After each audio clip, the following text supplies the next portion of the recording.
ఢిల్లీ ఎన్నికల ప్రచారంలో ఆంధ్రప్రదేశ్ ముఖ్యమంత్రి శ్రీ నారా చంద్రబాబు నాయుడు పాల్గొన్నారు. నేను ఇప్పుడే వస్తూ చూశాను, ఎలక్షన్ మేనిఫెస్టో చూశాను. ఎలక్షన్ మేనిఫెస్టో చూస్తే BJP one of the best election manifesto ఇచ్చారు.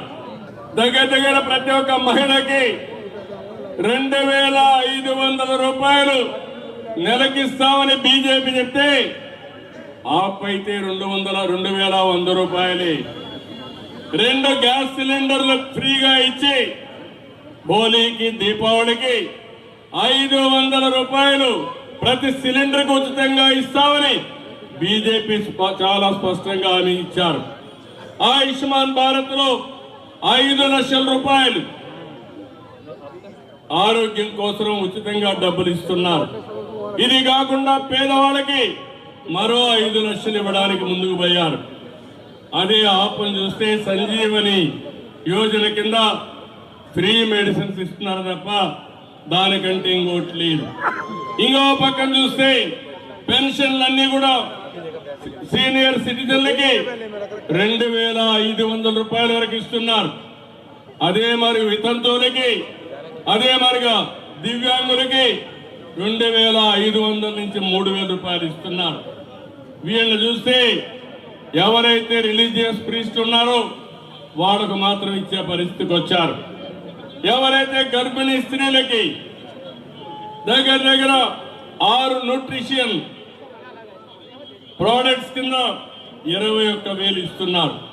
కేజీ నుంచి పీజీ వరకు ఉచిత విద్య ఇస్తే ఆప్ మాత్రం విదేశీ విద్య ఇస్తా అన్నారు.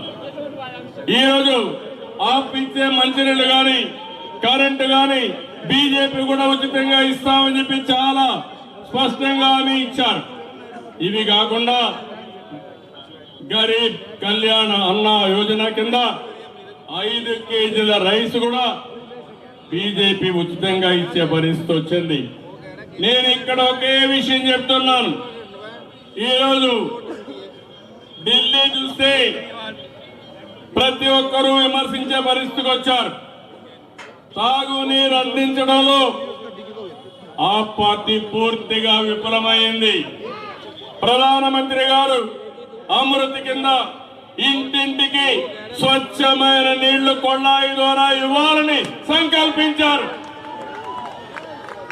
45% అందులో సబ్సిడీ కూడా ఇస్తున్నాడు. కానీ కేంద్రం సబ్సిడీ ఇస్తే దాన్ని అమలు చేయలేని అసమర్థ ప్రభుత్వం ఈ ఢిల్లీలో ఉందని చెప్పి కూడా నేను మీకు తెలియజేస్తున్నా.